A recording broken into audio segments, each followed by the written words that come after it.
What darkness could possess a person to commit an act so brutal, so unthinkable, as to stab a 6-year-old girl, not once, not twice, but 24 times?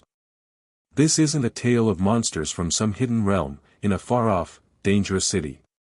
This is a story of something far more horrifying, an evil that erupted in the bright light of an ordinary day, in a place where you would least expect to find it, the quiet, unassuming town of Sherrill, New York. Welcome to Crime Stories Network. I thank you, my viewers, for your support as we keep bringing true crime stories, especially against children abuse, neglect and exploitation. Please don't forget to subscribe to this channel.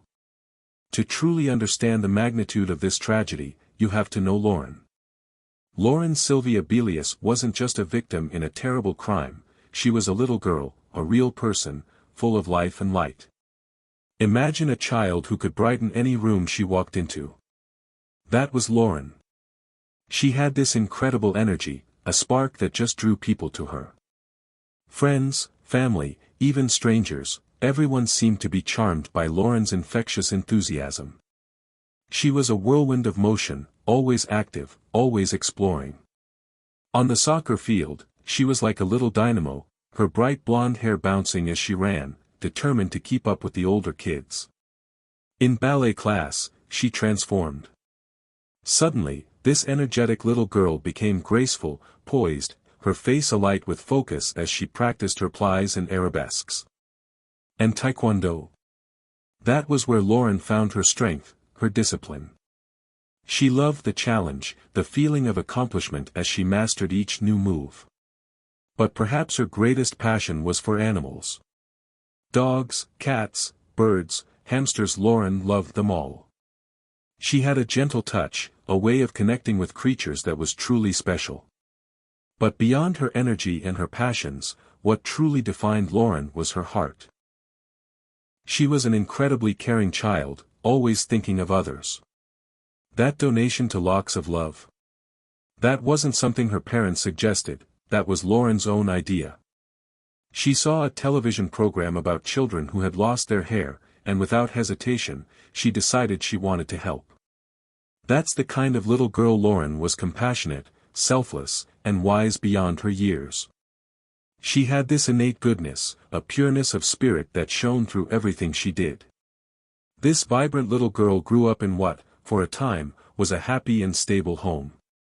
Before the changes, before the darkness entered their lives, the Belius family lived in a safe and loving environment.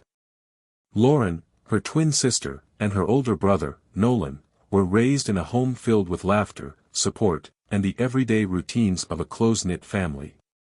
It was, by all accounts, an idyllic childhood, the kind you hope every child gets to experience. A foundation built on love and security. But life, as it often does, took an unexpected turn. In 2009, when Lauren was just 5 years old, her parents divorced.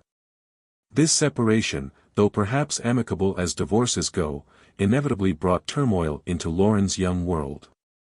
The secure foundation she had known began to shift. Life became different.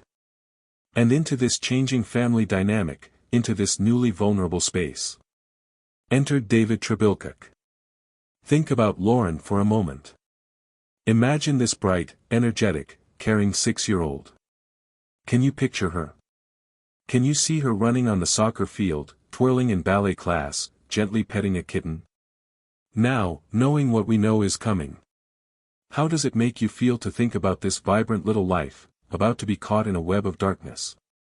After the divorce, Allison Belius, Lauren's mother, understandably sought companionship, a new partner in life. Into this picture stepped David Trebilcock. He became Allison's boyfriend, entering their lives sometime after the family had already been through the upheaval of divorce in 2009. To the outside world, perhaps, it seemed like a fresh start, a chance for Allison and her children to rebuild and find happiness again. But beneath the surface, things were not as they appeared. A shadow was lengthening over the Belius family, and that shadow was David Trebilcock. As Allison and David's relationship progressed, whispers started. Rumors began to circulate. Troubling stories about David's past began to surface, reaching Allison and those close to her. These weren't just idle gossip, they were serious allegations, deeply concerning revelations about a history of sexual misconduct. Details emerged, casting a dark light on the man Allison had brought into her life, into her children's lives. Suddenly, the hope of a fresh start was clouded by a growing sense of unease, a knot of worry tightening in the stomachs of those who cared about Allison and her children. What did Allison know about these rumors? How much did she understand about David Trebilcock's past when she welcomed him into her home, into the lives of her vulnerable children? It's a question that lingers, a question that haunts this entire case. Was she unaware of the depth of the darkness that might lie beneath the surface? Or did she dismiss the warnings, perhaps hoping to see the best in him, wanting to believe in the possibility of a happy future for her family? We can't know for sure what was in Allison's mind, what she truly understood at that time. But what is clear is that red flags were being raised, warning signs were flashing. And they were either missed, or tragically, ignored. Put yourself in Allison's shoes for a moment. Imagine you are a single mother, wanting to build a stable and loving life for your children after a divorce. Someone comes along, offering companionship, perhaps even the promise of help and support. And then, you hear whispers, unsettling stories about their past. What would you do? What would you feel? How much would you be willing to overlook, to dismiss, in the hope of a better future? Share your thoughts in the comments section. It's a terrible position to be in, a heartbreaking dilemma, and one that would have devastating consequences for the Belius family. The day before everything changed. July 18, 2011. On the surface, it might have seemed like any other summer day in Sherrill. Warm sunshine, kids playing outside, the usual rhythms of small-town life unfolding. But for Lauren Sylvia Belius, and for her family, July 18 was a day heavy with unspoken tension, a day where subtle signals of impending horror began to emerge, unnoticed at first, then dismissed, and finally, tragically, understood far too late. Lauren, always so full of energy, started to complain that she wasn't feeling well. She told her mother, Allison, that she felt sick, but when Allison pressed her, Lauren couldn't, or perhaps wouldn't, explain exactly what was wrong. Was it just a tummy ache? A summer bug going around? Or was it something else entirely? Something more sinister. At the time, it was easy to brush it off, to assume it was just a child being a child, maybe wanting a little extra attention, or simply having an off day. But in hindsight, with the terrible knowledge of what was to come, Lauren's vague complaint takes on a much darker meaning. Was this already a sign? Was her little body already experiencing something inflicted upon her that she couldn't articulate, couldn't bring herself to speak about? And then there were the comments David Trebilcock made to Lauren's older brother, Nolan. These weren't casual remarks, they were ominous. Troubling. David spoke to Nolan about danger, about bad things that were coming, about things they needed to be prepared for. What exactly did he say? The details are unclear, lost to time and the fog of memory surrounding such a horrific event. But Nolan, a child himself, sensed something deeply unsettling in David's words, a darkness that didn't make sense, a threat hanging in the air that he couldn't quite grasp but instinctively feared. These weren't the words of a stable, caring adult. These were the ramblings of someone, unhinged. Someone whose grip on reality was loosening, or perhaps, someone revealing a terrifying truth hidden beneath a veneer of normalcy. Think about that for a moment. A little girl saying she feels sick, but can't explain why. A boyfriend making vague but menacing comments to her older brother about danger. On their own, perhaps, these could be dismissed, explained away. But together?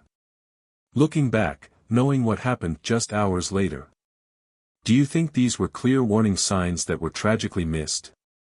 Or are these just the shadows we see cast backward by the horror of what was to come, making ordinary events seem pregnant with a meaning they didn't possess at the time? Whatever the answer, July 18, 2011, ended with an unsettling quiet, a deceptive calm before the storm. And as night fell over Sherrill, no one could have imagined the unimaginable terror that would erupt with the dawn. July 19, 2011. What started as an ordinary Tuesday morning in Sherrill would soon descend into unimaginable horror. The deceptive calm of the previous evening shattered in an instant, replaced by a brutal eruption of violence that would forever scar the town and the lives of everyone connected to Lauren Sylvia Belius. The precise sequence of events that morning remains shrouded in the fog of trauma and the conflicting accounts that emerged later. But what is known is this. At some point on that Tuesday morning, chaos broke out within the Belius home. Allison Belius, Lauren's mother, was in another part of the house when, suddenly, she heard sounds. Disturbances. Something was terribly wrong. Driven by a mother's instinct, a primal fear seizing her heart, Allison rushed to find her daughter, Lauren.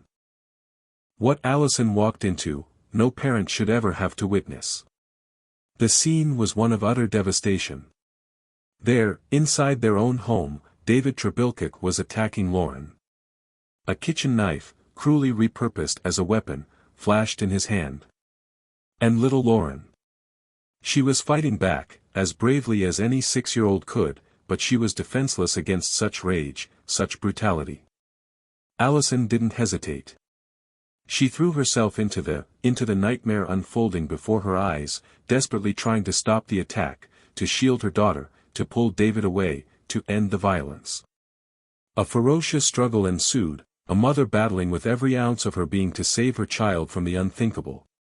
But even a mother's love, even a mother's desperate strength, could not overcome the violence that had been unleashed. In those horrific moments, David Trebilcock inflicted wound after wound upon little Lauren. Again and again, the knife struck, each blow stealing more of her precious life. 24 times. 24 separate stab wounds ripped through her small body.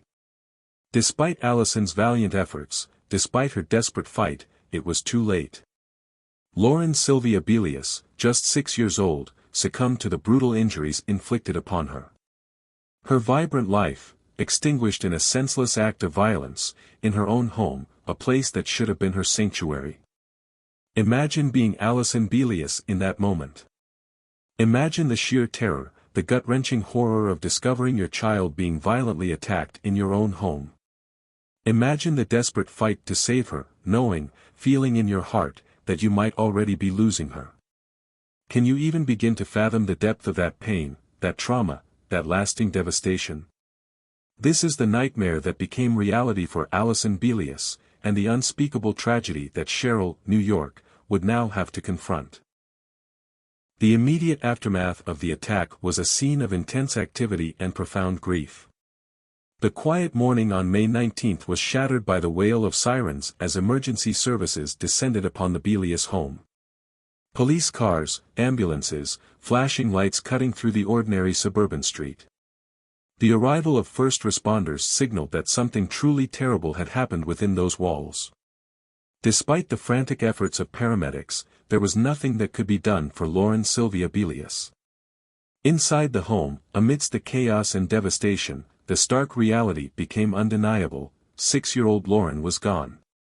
Pronounced dead at the scene, her young life brutally ended. David Trebilcock was taken into custody at the house. The arrest was swift, almost clinical in its efficiency, a necessary procedure in the face of utter chaos and heartbreak. The legal wheels began to turn even as the community grappled with the enormity of the loss. Sherrill, New York. A town that prided itself on its tranquility, its safety, its close-knit community spirit. The murder of Lauren Sylvia Belius ripped through that sense of security like a shockwave. Disbelief was the first reaction. This couldn't happen here. Not in Sherrill. People struggled to comprehend how such a violent act could occur in their peaceful town, in their neighbor's home, to a child they might have seen playing in the park just days before. The news spread quickly, carried on whispers and worried phone calls, through local news reports and hushed conversations at the grocery store. A pall of grief descended over Sherrill, replacing the usual easygoing atmosphere with a heavy blanket of sorrow and fear. Can you imagine the feeling in Sherrill in those days? Think about living in a place where you always felt safe, where you knew your neighbors, where you trusted in the basic goodness of your community. And then, suddenly, this unimaginable act of violence shattering that sense of security, revealing a darkness hidden just beneath the surface. How would you react? How would you process such a devastating event in your own community? How long would it take for a town like Sherrill to recover from such a profound shock to its very core? Let's hear your view in the comments section. The arrest of David Trebilcock marked the beginning of a long and painful journey through the legal system. The case moved towards trial, the process grinding forward even as the community of Sherrill and Lauren's family remained in a state of shock and mourning. Trebilcock was formally charged with second-degree murder, along with other charges related to the brutal attack on 6-year-old Lauren Sylvia Belius.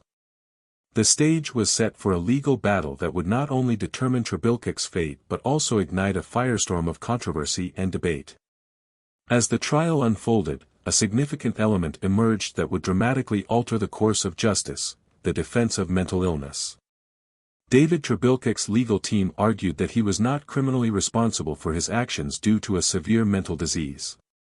They presented evidence suggesting that Trebilcock suffered from paranoid schizophrenia, a chronic and debilitating mental disorder characterized by delusions, hallucinations, and disordered thinking.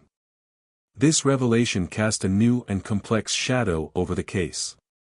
It raised profound questions about culpability, responsibility, and the very nature of justice when mental illness is involved in such a horrific crime. And then came the verdict. After hearing all the evidence, after considering the arguments from both sides, the court delivered its decision. The verdict was shocking, disturbing. For the charge of second-degree murder, and for the additional charges of second-degree assault and criminal possession of a weapon, David Trebilcock was found not guilty. But not guilty in the way most people understand it.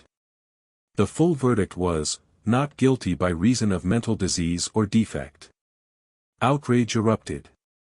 Disbelief rippled through the courtroom, through the community, and far beyond. Lauren's family was devastated. How could this be justice? How could the man who admitted to stabbing their little girl 24 times walk away without being held fully accountable? The verdict felt like a betrayal, a profound failure of the legal system to protect the most vulnerable, to deliver justice for Lauren. The table of verdicts speaks for itself, a stark summary of a legal outcome that many found impossible to accept. The charges include second-degree murder, second-degree assault and criminal possession of weapon, while the verdict remains not guilty by reason of mental illness. What do you make of this verdict? Can you understand how a court could find someone not guilty of such a brutal act, even when they acknowledge committing it? Does the mental illness defense offer a necessary path for justice in complex cases? Or does it, in cases like Lauren Sylvia Belius's murder, feel like a loophole, a way for a violent offender to evade true accountability? These are difficult questions, questions that continue to be debated, questions that lie at the heart of the controversy surrounding this deeply tragic case. In the face of a verdict that many saw as a profound injustice, Lauren Belius could have succumbed to despair. She had lost her precious daughter in the most horrific way imaginable, and the legal system, in the eyes of many, had failed to deliver true accountability. But Lauren Belius was not a woman to be defeated by tragedy. Instead, fueled by an unyielding love for Lauren and a fierce determination to prevent such a tragedy from happening to another child, Lauren channeled her grief into action. She became a powerful advocate, a voice for her daughter, and a force for change within the legal system. Lauren's primary focus became the creation and passage of what would become known as Lauren Sylvia's Law. This wasn't about vengeance, it was about ensuring that the system would better protect vulnerable individuals in the future. Lauren Sylvia's Law was specifically designed to address cases where individuals found not guilty by reason of mental disease or defect commit violent crimes. The core provision of this law is crucial: it mandates that if such an individual is ever deemed fit to be released from psychiatric care, they must then serve the remainder of their sentence in prison. This was a direct response to the loophole that many felt had allowed David Trebilcock to evade true justice, a loophole that Allison was determined to close. Against considerable odds, driven by her unwavering dedication in the memory of Lauren, Lauren Belius achieved what many thought was impossible. Through tireless advocacy, through meetings with lawmakers, through public appeals and unwavering persistence, Sylvia's law was eventually passed in New York State. This was a monumental victory, a testament to a mother's love and her refusal to let her daughter's death be in vain. Out of unimaginable tragedy, Lauren Belius forged a positive legacy, a concrete change to the legal system designed to offer greater protection and a stronger sense of justice for victims and their families in similar cases. What do you think of Lauren Belius's response? Faced with unimaginable grief and a deeply controversial verdict, she chose to fight, to advocate, to create meaningful change. Does her story inspire you? Does it show the power of individual action in the face of tragedy? And will Sylvia's law truly make a difference, offering greater protection and a stronger sense of justice in future cases involving mental illness and violent crime? These are important questions to consider as we reflect on Lauren's legacy and the impact of her mother's extraordinary efforts. The story of Sylvia Belius is, at its heart, a story of profound loss. A loss not just for her family, but for the community of Sherrill, and in a way, for all of us. Lauren's vibrant life, full of promise and joy, was extinguished far too soon, a bright light snuffed out by an act of senseless violence. We remember her as more than just a victim, we remember the little girl who loved soccer, ballet, and animals, the child with a generous heart who donated her hair to help others. We remember Sylvia Belius, a life that should have unfolded, a future that was stolen. Her tragic story serves as a stark reminder. A reminder that darkness can penetrate even the places we believe to be safest, most protected. That evil can erupt in the most ordinary of settings, shattering our assumptions about security and community. Sherrill, New York, once a symbol of small-town peace, became the unwilling stage for an act of unimaginable violence, proving that no community, no family, is truly immune to the shadows that can exist within the human heart. And even after the trial, after the verdict, after the passage of Sylvia's law, some questions remain, hanging in the air, unanswered and perhaps unanswerable. What warning signs, if any, were missed in the days and weeks leading up to July 19, 2011? Could this tragedy have been prevented? Were there opportunities to intervene, to offer help, to change the course of events? And beyond this specific case, what are the broader lessons we must learn about mental health, about domestic violence, about protecting the most vulnerable members of our society? How do we balance compassion for those struggling with mental illness with the absolute need to ensure public safety and justice for victims of violent crime? In the midst of all the legal complexities, the debates about mental illness, and the search for answers, it's essential to remember the human heart at the center of this tragedy. To remember Lauren, not as a case file or a legal precedent, but as a little girl who was deeply loved and is profoundly missed. Her father, Lauren Belius, captured the essence of this loss with simple, heartbreaking words. He said, simply, quietly, and with a father's eternal love, "She was my little queen." Let us remember Sylvia Belius. Let us remember her joy, her kindness, her stolen future. And let her story serve as a call to vigilance, a reminder to look beyond the surface, to be aware of the shadows, and to fight for a world where no child suffers such a devastating loss. A world where every little queen, every precious life, is safe and cherished. For more true crime stories that explore these complex issues, please subscribe to this channel.